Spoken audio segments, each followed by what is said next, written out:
All I can smell is soup. Hello everyone and welcome to a brand new episode of Cooking with Ant.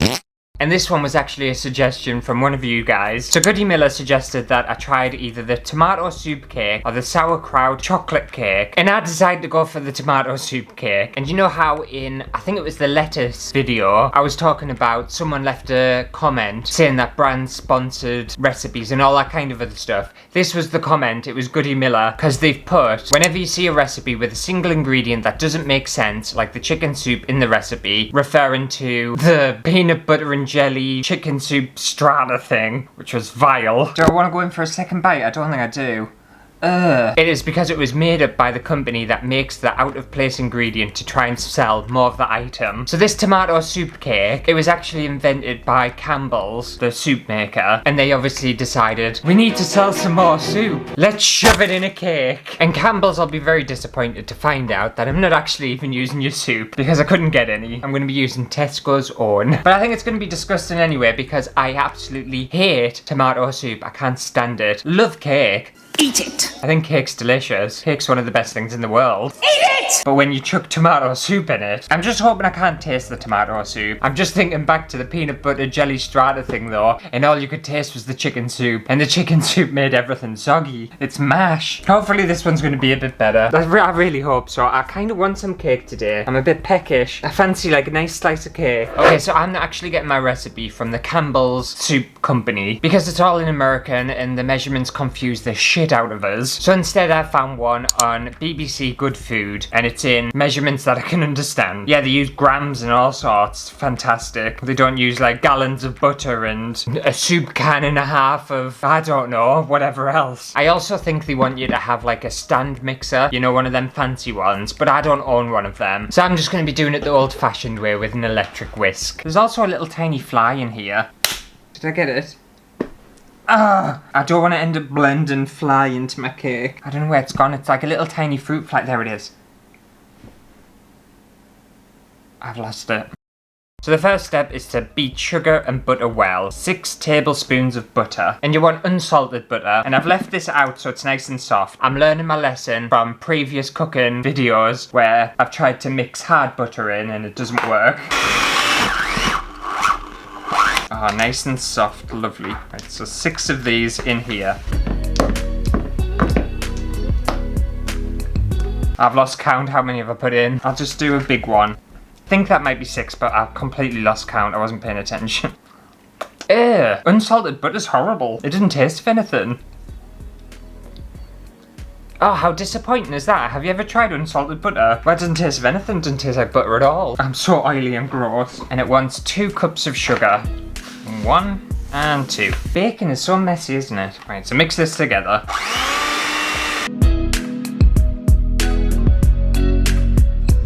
Okay, I would say that's mixed. And now I need to add 2 eggs. Oh, no shell. Well done. Okay, mix that up again. Okay.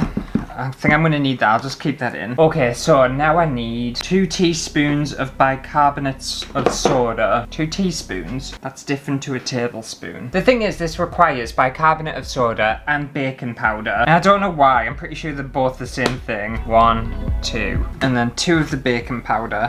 1, 2. Is a teaspoon a TSP? It is, yeah, it is. No, it's fine. I'm right. I'm just second guessing myself. I shouldn't second guess myself. I'm a professional baker at this point. Sure, Jan. Right, I need 1 teaspoon of ground cinnamon. Yeah, in that goes. 1 teaspoon of ground nutmeg. And there we go. 1 teaspoon of ground cloves. It needs a lot of stuff, doesn't it? There we go. 2 teaspoons of vanilla extract. It's a lot of vanilla extract. I'm sure you're not supposed to use much of this. 1, 2. I'll just do as I'm told though, because I have no idea what I'm doing. If I follow the recipe, then nothing can go wrong. That is vanilla, yes. Right, I'll mix all this together first before I start adding the other stuff. So now we put the tomato soup in, and it's 1 can, 420 grams. This is only 400 grams, so I'll use a bit more of the other one. They apparently used Heinz, but I'm on a budget, so I just bought the cheapest one I could find. They all taste the same, it doesn't matter. Oh, why? Why tomato soup for? Very runny, that tomato soup. And I'll add a splash more. I think that'll be enough. It's weird as well because I like tomatoes, but I don't like tomato soup. And I'm the same with onion, and I'm the same with mushrooms. I absolutely love mushrooms, and I like onions, but I can't stand mushroom soup. I think mushroom soup's awful. And the same with French onion soup. I think that's disgusting. I just don't like the soup version of things. I don't know why. I don't mind actual like soup, like a veg soup or a chicken soup or whatever, but tomato, mushroom, and onion soups are disgusting. And I don't know why you want to put it in a cake for. Like, what is the point? You're just gonna ruin a normal, lovely cake. Right, I'll get this mixed up.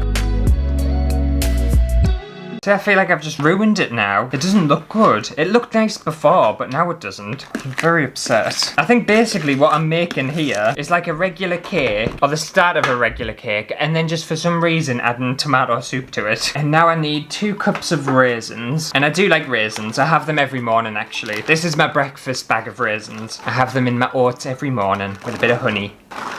And then it says 3 cups of flour, but it didn't specify whether it was self-raisin flour, and I'm assuming it has to be because it's a cake. I'm sure that's what cakes use. They don't use plain flour, do they? That's the thing, they have to be very specific when it comes to stuff like that for me, because otherwise I won't know what they're talking about. So I've got self-raisin flour. It also didn't say that I needed to sieve it, but being the professional baker that I am, I'm pretty sure you're supposed to sieve it. I don't really know what a sieve does. I feel like this is another scam. Like, what's the point? It's gonna go in regardless. But I'm a professional, so, you know, I'll do it the right way. Is this flour out of date? Oh no, it's got a while yet. A couple of months. How can flour go out of date? It's like so dry. 1, 2, and 3. Save that into there. This is a lot of cake mixture. My pan's not that big. I don't feel like I should have made this much. Okay, so now I need to mix all of this together. In fact, give us my spoon, because that flour's going to go everywhere, isn't it? I feel like this is going to be a very dry cake. I'm using gluten-free flour as well, so it tends to be a lot drier than regular cakes. Okay, so that's what my cake mixture is looking like. It looks very orange. And you would expect, because of everything I've put in here, all the raisins, the vanilla, all the other kind of ingredients, you wouldn't think you would be able to smell the tomato soup.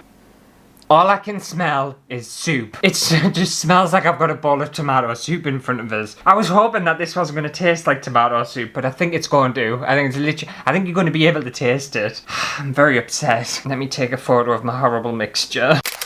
Why is it so orange for? Right, so now I need to take my pan. I definitely think I've made too much. I don't think I should pour all of that in there, because I think cakes you're only supposed to fill half full. It doesn't tell me on the instructions. Right, let me just grease this pan first, because I don't want my cake getting stuck to it. Right, so I'll just slop our mixture into here then. Oh, it's nice and chunky. How much am I supposed to put in? Oh, it stinks. Honestly, it smells so much like tomato soup. I don't know why I was expecting it not to. I think that might be enough. I think I've made too much mixture. I think that looks right. I'm gonna stop. I'm very tempted to fill it all the way to the top, but I know from watching baking shows you're not supposed to do that, so I don't know why I'm even considering it. And then apparently I put this in the oven at 180 degrees Celsius or 350 degrees Fahrenheit for any Americans watching out there, and bake it for 30 to 45 minutes. That seems like a very long time to bake a cake, but we'll see, I suppose. I'm just gonna do as I'm told. So anyway, I'll pop this in the oven and I'll meet you back here. Once it's all done, we can decorate and then we can have a little taste test. Okay, so I'm finally back, and I've got my cake here, and honestly, it's taken 50 minutes for this cake to cook. And the issue I'm having is, I think it's a little bit overcooked, but then if we look in the center, I think it's also undercooked and potentially raw. But I did the knife test, I poked it with the knife, and there was no gooey stuff on the knife, so I can't tell. I can never tell with cakes whether they're cooked or not, but it looks like a cake, so I'm happy about that. Also, it doesn't smell like tomato soup anymore. It just smells like a cake. It actually smells quite nice, I'm surprised. And I have let this cool down. It's been a good couple of hours since I did the first part, so it's nice and cool. Just want to slide it off this thing if I can. Oh. Okay. Come on, off you get. I don't know whether this is cooked. Oh, right. It's gonna break apart if I take it off the metal thing. It's a very fragile cake, so I'm just gonna decorate it while it's on there. I can't get it off. Now in the recipe, it tells me to make like a buttercream or something like that. And honestly, I can't be arsed. So I just bought some ready-made frosting, and I'm just gonna use this. It'll taste better than anything I can make anyway, so like why bother making frosting or icing when you can just buy it ready-made? Oh my god, that's so good. To be fair, some people might find this gross, but I could quite easily sit here and eat the whole tub of this. It's absolutely delicious. Anyway, it's time just to decorate this. So I'm just going to slop it on, really. I'm not the best at decorating cakes. I think as long as it's got some sort of topping on, that's all you really care about, isn't it? This cake's sunk in the middle. It is so sunk, and I don't think that's a good sign. I'm not sure what that means. I think there's a baking term, and if your cake sinks in the middle, well, I think it means it's raw inside. But we'll soon find out. I don't think you can have too much frosting, can you? It is a very dark looking cake, mind. If you were to see this, you would think I'd made a chocolate cake and not a tomato soup cake. Okay, there's the icing done. And apparently now you're supposed to decorate the top with some mixed nuts. Well, I think it said walnuts, but I bought mixed nuts. I can't remember why. I'm pretty sure I read it as mixed nuts. Sprinkle these over the top of the cake. You know what, you would think a professional baker made that. Look how good it is. That looks like a proper cake. I'm shocked. And the icing isn't melting off it or anything. I hope it tastes good, I really do. Okay, let's give it a bash.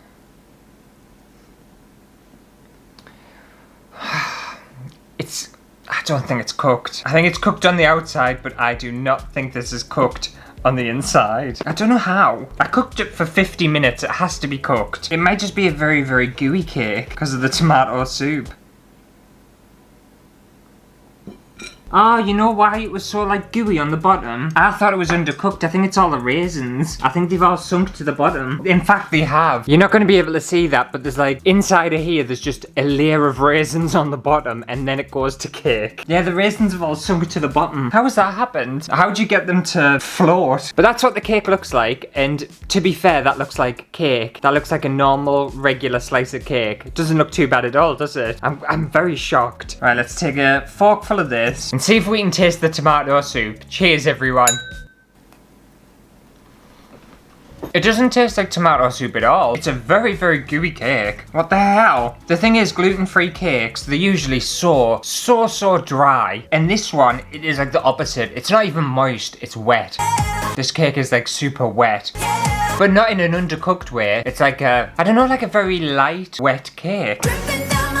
It's really good. How the hell have I made that? If I bought this at a shop, I would think it had been like a professionally made cake. Or like someone made it who knew what they were doing. It tastes like someone knew how to make a cake. I don't know how I've done this. It's got a nice crust on the outside where obviously it's cooked a little bit further. Maybe it's the tomato soup makes it like gooey and really moist. I don't know. I don't know what the science is behind this. If I was to explain the flavour, I don't know what it tastes like. It just tastes like a cake. I can taste sweetness. The nuts are nice. That's a bit of texture. I feel like I can taste more of like a cinnamony... Man or woman to pump me up. Not Christmas cake, but it feels a bit Christmassy. Almost like a gingery cake. I didn't put any ginger in, did I? It tastes a bit gingery. No, it doesn't. No. I think it's just the cinnamon. I think all I can taste is cinnamon. I think it's a cinnamon cake. Everything I make tastes like cinnamon. I'm just realising that. Like, a lot of the things I make, well, it's just cinnamon, isn't it? Why do we put cinnamon in everything? Well, because it tastes nice. A thumbs up to tomato soup cake. I am shocked. I'm so happy it doesn't taste like tomato soup. This is a really nice recipe. I would highly recommend you make this if you like cake. And especially any gluten-free people out there who are sick of dry cakes. Make this cake. It does. I swear it doesn't taste like tomato soup. It just tastes like a really nice, sweet, cinnamony cake. I don't know what the word I was going to try and say there. Cake. Tastes like a cake. Well, that's just about does it for another episode of Cooking with Ant. I shouldn't really pull a face with this cake or put a fart sound effect over this cake because it was delicious. I am shocked I've made this. I'm genuinely shocked I made it and that it tastes nice. Can you remember the time I tried to make myself a birthday cake, not knowing how to make a cake? It might actually look better on camera, but in person, it doesn't look good. But this, oh, I'm putting this in the fridge and I'm going to be eating this all week. But if you did enjoy today's video, make sure to give it a thumbs up. And if you come across any weird or wonderful recipes that you want me to try in this Cooking with Ant series, then feel free to leave your suggestions in the comments below. But I'm going to go away and I'm going to scran the rest of this cake. Oh, and I'll see you next week for a brand new video.